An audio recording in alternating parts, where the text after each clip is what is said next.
Years అయిపోయింది కదా sir మీరు ఇండస్ట్రీకి వచ్చి? 2003 or 4. యా. సో ఎప్పుడు లైక్ అంటే ఆల్మోస్ట్ 22 ఇయర్స్ ఇండస్ట్రీ అనే మహాసముద్రంలో ఈత కొడుతూ ఉన్నారు. ఈ జర్నీ ఎలా ఉంది? ఈత ఎలా ఉంది అసలు? Good and bad, thick and thin, everything I was enjoying it. So ఇప్పటి వరకు కూడా సార్ ఇన్ని మూవీస్ చేసుకుంటూ వచ్చారు మీరు. ఆ సీరియల్స్ లో కూడా బిగినింగ్ లో ఎక్కువ సీరియల్స్ చేసినట్టున్నారు కదా? మొగల్ రేకుల తర్వాత ఏమైనా సీరియల్స్ చేశారా? మొగల్ రేకుల తర్వాత ఒక్కటి చేశాను అంతే. ఓకే. మొగల్ రేకుల ముందు ఒక 2 చేసాం. తర్వాత అన్ని ఫిల్మ్స్. ఎప్పుడు ఫిల్మ్స్. ఇన్ని ఫిల్మ్స్ చేసినా కానీ మళ్ళీ అందరూ సెల్వా దగ్గరికే వెళ్తారు. అవును, మొగల్ రేకులు సెల్వా. ఇప్పటికీ కూడా రవివర్మ అంటే మొగల్ రేకులు రవివర్మనేనా అని అడుగుతారు. మీకు ఎలా అనిపిస్తుంది? అంటే అదే గుర్తుపెట్టుకున్నారు, ఏది గుర్తుపెట్టుకోలేదని బాధగా అనిపిస్తుందా? అంటే ఇప్పుడు అలాగని అనలేము. ఇప్పుడు best example is my E V Naresh garu. ఇప్పటికి నరేష్ గారిని ఏమంటారు? అల్లరి నరేష్ అంటారు. They don't call him Naresh. So అలాగేంటంటే that is nothing wrong. And Kishore ఉన్నారు, they call him Vennela Kishore. So that is nothing wrong. ఏంటంటే ఆ ఇంపాక్ట్ ఎంతగా ఉండిపోయిందో సెల్వాది. సో ఇప్పటికి people never call me with my name, most of them. Selva garu కదా, మీరు సెల్వా గారు కదా, నాటికల్లో చేస్తారు కదా, ఇది ఉండేది ఫస్ట్. నేను తర్వాత చాలా సినిమాలు చేశాను రా బాబు అని చెప్పుకోవాలి. అంటే ఇంకా అది రిజిస్టర్ అయిపోయింది వాళ్ళకి ఎక్కువగా.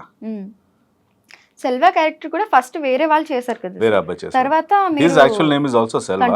అవును.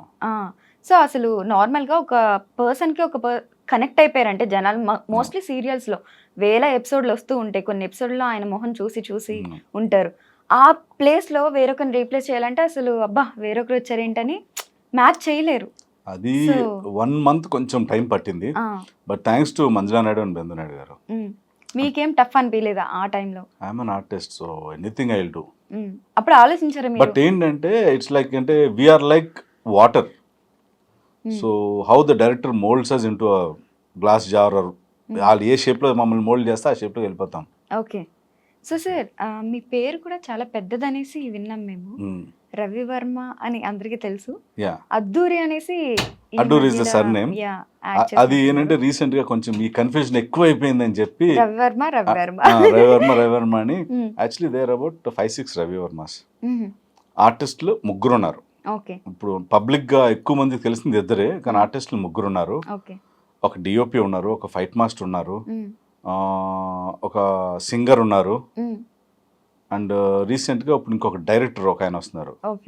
సో ఈ కన్ఫ్యూజన్ అసలు ఎప్పటి నుండి స్టార్ట్ అయింది సార్ ఇద్దరు రవివర్మల మధ్య? నేను అంటే కొన్నాళ్ళు టెలివిజన్ లో వెళ్ళిపోయినప్పుడు గొడవ లేదు. What is that other Ravi Varma, he's to do movies and I was mostly into television. మధ్యలో సినిమాలు చేసేవాడిని. మళ్ళీ బ్యాక్ టు మూవీస్ వచ్చినప్పుడు స్టార్ట్ అయింది అప్పటి నుంచి. So okay. ఇప్పటికీ కూడా గూగుల్లో రవివర్మ అని కొట్టగానే కొన్ని మీవి కొన్ని ఆయనవి మూవీస్ కూడా మిక్స్ అండ్ మ్యాచ్ అయిపోతాయి అనమాట. ఎవరేం చేశారు అర్థం కాదు. సినిమా ఓపెన్ చేసి చూస్తే కానీ ఎవరేంటో అర్థం కాదు, అంత మిక్స్ అండ్ మ్యాచ్ అయింది. సో అంటే దీని వల్ల ఏదైనా ప్రాబ్లమ్స్ వచ్చాయా? ఉంటాయి, టెక్నికల్లీ దీనివల్ల చాలా ప్రాబ్లమ్స్ ఉంటాయి. But we're not in a stage where internet లో చూసి ఈ వ్యక్తిని కాస్ట్ చేసుకుందాం అన్న స్టేజ్ లో అయితే లేము. కాబట్టి one day we both are safe. వాళ్ళు అంటే డైరెక్టర్ ఆల్రెడీ ఒక క్యారెక్టర్ని ఊహించుకుంటాడు, ఈ వ్యక్తితో ఇలాంటి క్యారెక్టర్ చేద్దాం. సో ఆ వ్యక్తి ఎవరు ఉన్నది డైరెక్టర్ తెలుసు కాబట్టి పర్వాలేదు. కొత్తగా వచ్చి సరే నేను ఒక విలన్ ఎవరు ఉంటారా చూస్ చేసుకుందాము అంటే ఈ రవివర్మ ఎవరో తెలియని వాళ్ళకైతే ఇబ్బందే. బట్ నాకేంటంటే fortunately most of the directors know me. Maybe వాళ్ళ ప్రాజెక్ట్లో చేసినా చేయకపోయినా దే ఆల్ నో మీ కాబట్టి అనుకున్నా ఏమో మరి. ఓకే. ఇంతకు ముందు ఎప్పుడైనా ఇటువంటి ప్రాబ్లం అయిందా? అంటే ఆయన అనుకుని మిమ్మల్ని కాంటాక్ట్ అవ్వడం కానీ? అవి జరిగినాయి. There few projects which happen like that. So తను అనుకుని నన్ను కాంటాక్ట్ చేయడం, నన్ను అనుకుని తను కాంటాక్ట్ చేయడం.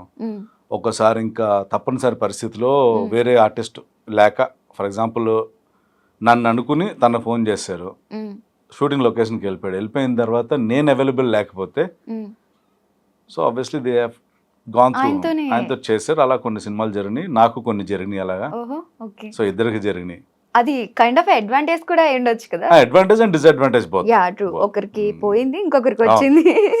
బట్ ఏంటంటే హ్యాపీ అట్లీస్ట్ ఇద్దరు ఒకరు చేసాం కదా, ఇంకో 3 వ్యక్తికి వెళ్ళలేదు కదా అని మేము నవ్వుకుంటూ ఉంటాం. అప్పుడు ఫ్రీక్వెంట్ గా కాల్స్ కూడా మీకు అలా అవుతుంటాయి అనుకుంటా చాలా. అంటే ఇంకోటి ఏంటంటే funniest thing, we both are born in the same year, same month, అవునా? జస్ట్ ఫ్యూ డేస్ డిఫరెన్స్ అనమాట. ఓకే. సో తన బర్త్డే విషెస్ నాకు వస్తే, నా బర్త్డే విషెస్ తనకి వెళ్తాయి. That's Okay. Common thing. మీరు ఏమనాలంటే గిఫ్ట్లు మాత్రం పంపించేయండి, పార్టీ మాత్రం సేమ్ బంద్ కాబట్టి ఇద్దరు కలిపి ఇచ్చేయాలి పార్టీ అప్పుడు. పార్టీలు అయితే ఇవ్వట్లేదు అండి, తీసుకుంటున్నాం కానీ ఇవ్వట్లేదు ఇంకా ఇద్దరు. ఓకే. బట్ యా, అదేదో బాగుంది ఐడియా గిఫ్ట్లు తీసుకోవడం. ఓకే. అదే చిన్నవి ఉన్నది, కన్ఫ్యూజన్ అయితే చిన్న లెవెల్ నుంచి లార్జ్ లెవెల్ వరకు ఉన్నాయి. ఓకే. But okay.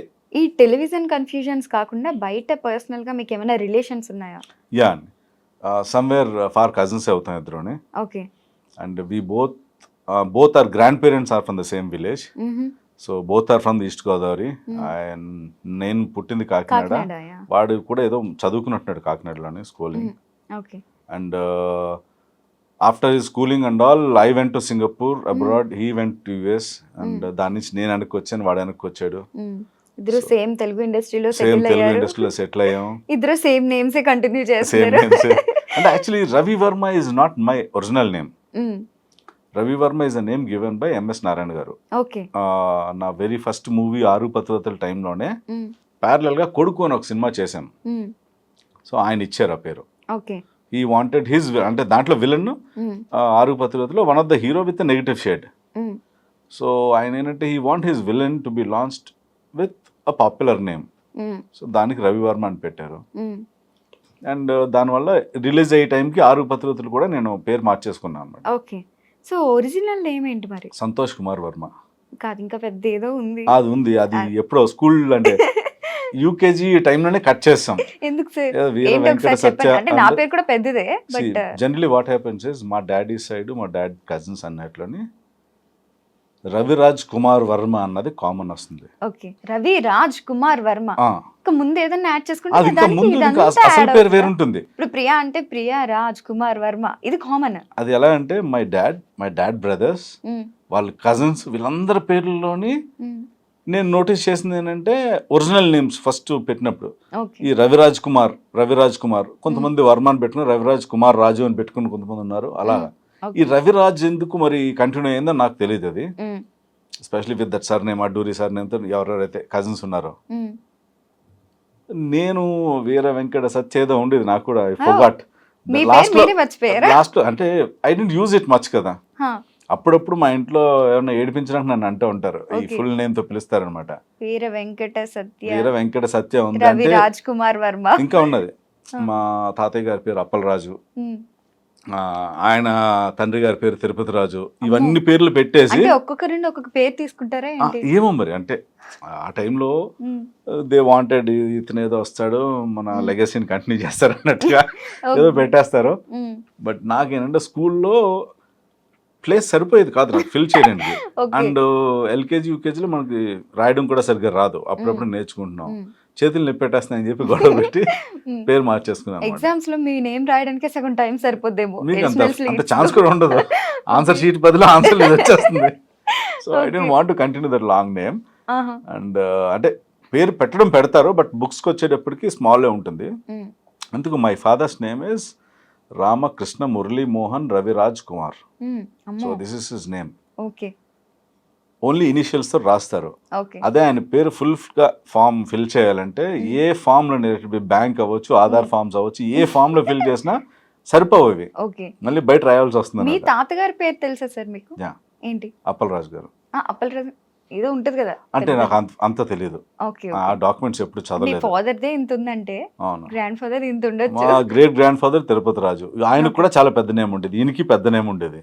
అంటే అప్పట్లో వాళ్ళు ఎవరెవరైతే దేవతలు నమ్ముతారో, వీళ్ళు కాకుండా పక్కన ఉన్న వాళ్ళు కూడా ఎవరెవరు దేవతలు నమ్ముతారో అందరి పేర్లు యాడ్ చేసేవారు. దెన్ సార్ ఒకటి అబ్జర్వ్ చేస్తే ఎవరికైనా కెరీర్ లో చాలా కష్టపడిన తర్వాత సక్సెస్ అవుతారు, ఎన్నో ఫెయిల్యూర్స్ చూసి. మీరేంటంటే కెరీర్ బిగినింగ్ లోనే మంచివి తీశారు. టెలివిజన్ షో సూపర్ హిట్, అది మొగల్ రేకులు. అండ్ ఏ మూవీతో అయితే ఎంటర్ అయ్యారో ఆరుగురు పతివ్రతలు, అప్పటి నుండి ఇప్పటికీ చెప్పుకుంటున్నారు ఆ మూవీని, ఇంకా చెప్పుకుంటూనే ఉంటారు కూడా. అలాంటి బ్రేక్ మళ్ళీ మీకు దొరకలేదేమో అని అనిపించింది. Uyyala Jampala is one of a best film మీకు. తర్వాత ఎందుకు బ్రేక్ దొరకలేదు? స్క్రిప్ట్ ఎంచుకోవడం ప్రాబ్లమా లేకపోతే? అంటే basically what happens is it is not you who choose the script, it is the script which chooses you. ఎప్పుడన్నా సరే an ఆర్టిస్ట్ అవ్వచ్చు, ఒక స్క్రిప్ట్ నేను చూస్ చేసుకుంటుంది as per fate, that's what I believe. So అంత మంచి అంటే అటువంటి స్క్రిప్ట్స్ నాకు రాలేదు. మేబీ ఆ స్క్రిప్ట్స్కి నేను ఇంకా ఆప్షన్ కింద రాలేదు okay most of the directors విజన్లో. కొన్ని డైరెక్టర్స్ ఒక లీడ్ రోల్స్ కొన్ని అనుకుని they thought they'll cast me, last minute వరకు వెళ్ళింది and then it didn't work out. ఏంటి అలాంటి మూవీస్, మంచి మూవీస్? రంగస్థలం ఒకటైంది, పుష్ప రంగస్థలంలో? ఒకటైంది. రంగస్థలంలో ఏ క్యారెక్టర్? అది క్యారెక్టర్స్ గురించి ఎందుకు లేండి, because they have already someone who's been very successful with those characters. Okay. Let's not talk. పుష్పలో కూడానా? యా, అంటే I'm happy is it is not about Rangasthalam and Pushpa and it is about the director. ఆయన ఈ క్యారెక్టర్కి నన్ను caste చేసుకుందాం అన్న ఆయనకున్న ధైర్యం ఉంది చూసారా, అంటే I can show him like that because that is out of the box. ఆ క్యారెక్టర్ రెండు కూడా నేను బయట నేనున్న రవివర్మ కాదు, ఒక కొత్త వ్యక్తిని చూపిస్తారు. అలా చూపించడానికి ఒక డైరెక్టర్ ముందుకు వచ్చారు. ఓకే. సో అటువంటి క్యారెక్టర్స్ వస్తే we can always be successful. Okay. So అటువంటి characters after Uyyala Jampala 2 movies వచ్చినాయి అంతే. There is one movie call Buchinaidu Kandriga, అవును. అండ్ ఇంకో మూవీ పిండం పిండం లాస్ట్ టైం. సో ఈ రెండిట్లో కూడా నేను కొంచెం వేరే కనిపిస్తాను. అండ్ లాస్ట్ ఇయర్ 2023లో there is a movie call Prathyardhi where I played the lead. Okay. So దాంట్లో కాప్ రోల్ చేశాను, అది కొంచెం స్టైలిష్ కాప్. సో అలా వేరియేషన్ ఉన్న మూవీస్ ఉన్నాయి కానీ అవి అంత రీచ్ అవ్వలేదు కాబట్టి, అంత ఆడియన్స్లోకి వెళ్ళలేదు కాబట్టి ఇంకా దాని గురించి తెలియదు. బట్ క్యారెక్టర్స్ వచ్చినాయి, హిట్స్ రాలేదు. ఓకే. పుష్ప అండ్ రంగస్థలంలో విలన్ రోల్స్ అనుకోవచ్చా? Villain roles, definitely villain roles. Okay. So అందులో కానీ మీరు కనిపించుంటే డెఫినెట్గా ఇంకా చాలా హ్యూజ్ పాపులారిటీ అనేది. ఎండ్ ఆఫ్ ద డే అండి, no matter how good you are, you should be a part of hit project. Yeah, true. So Uyyala Jampala ఎందుకు అందరికి జనాల్లోకి వెళ్ళిందంటే it was a hit project. అవును. ఆడియో బాగుంది, మూవీ ఓవరాల్ మూవీ బాగుంది, direction బాగుంది, దాని వెనక ఉన్న మనుషులు బాగున్నారు. ఎవరు నాగార్జున గారు ఉన్నారు, సురేష్ ప్రొడక్షన్స్ ఉంది, అండ్ రామ్మోహన్ గారు, ముగ్గురు. ఓకే. ఈ 22 years ఆఫ్ ఇండస్ట్రీ జర్నీలో సార్ మీకు ఇప్పుడు ఎవరైనా హెల్ప్ చేయాలి, ఐ మీన్ మీకు ఒక హెల్ప్ కావాలి ఒక ఇండస్ట్రీ పర్సన్ అండి, ఇప్పుడు ఒక మూవీయో ఏదో చేస్తున్నారు దాన్ని ప్రమోట్ చేసుకోవడానికి, అలా best friends or close people ఎవరు మీకు ఇండస్ట్రీలో? క్లోజ్ పీపుల్ వెరీ ఫ్యూ, అంటే whom I can completely rely on. There is one friend call Shashidhar, Omkaram Shashidhar అంటారు, he is very close. Okay. And మిగతా వాళ్ళందరూ ఫ్రెండ్సే, లైక్ సుధీర్ వర్మ ఉన్నారు, చాలా మంది డైరెక్టర్స్ ఉన్నారు, సురేందర్ రెడ్డి గారు అవ్వచ్చు, లేకపోతే మన ప్రతాప్ గారు అవ్వచ్చు, మన కుమారి 21 డైరెక్టర్ గారు, వీళ్ళందరూ good friends. And Radhe Shyam director Radhakrishna అవ్వచ్చు, వీళ్ళందరూ ఫ్రెండ్స్. ఇన్ఫాక్ట్ నేను Radhakrishna are batchmates from Satyanand ఇన్స్టిట్యూట్లో డైరెక్షన్ కోర్స్ చేసి వచ్చాం. ఓకే. సో తెలుసో తెలియకుండా మీకు కనెక్షన్స్ అయితే బాగానే వచ్చినాయి. సో పెద్ద పెద్ద వాళ్ళ కనెక్షన్స్ అయితే డెఫినెట్ గా ఉన్నాయి, బట్ కెరీర్ బిగినింగ్ లోనే మీకు తెలీదు వాళ్ళు అంతా ఫేమస్ అవుతారని. సో అలా మీరేమో ఇలా ఉన్నారు, వాళ్ళేమో ఎక్కడికో ఎదిగిపోయారని మీకు ఎప్పుడన్నా అనిపించిందా? లేదండి, everyone is successful in their own thing. I'm also successful. నాకు ఇండస్ట్రీకి వచ్చినప్పుడు I don't have anybody, family నుంచి ఎవరూ లేరు, నాకు ఎవరో తెలియదు, అసలు ఇండస్ట్రీ గురించే తెలియదు. ఓన్ గా వచ్చాను. Whatever I'm today, people know me, they recognise me. So that is also successful, being successful. కానీ ఎప్పుడన్నా మీకు అనవసరంగా ఇండస్ట్రీకి వచ్చాను, అదే సింగపూర్లో అదే జాబ్ చేసుకుని ఉంటే బాగుండేది, ఇంకా బాగా లైఫ్ లీడ్ చేయగలిగేవాడినేమో అని అనిపించిందా? సింగపూర్లో జాబ్ చేసి ఉంటే నేను నా ఆఫీస్లో ఉన్న 10 మందికే నేను తెలిసేవాడిని, రోజు అదే జాబ్ అదే డ్యూటీ చేసేవాడిని. ఇప్పుడు ప్రతిరోజు కొత్త షూటింగ్. ఈ రోజు I'm here Priya after very long time.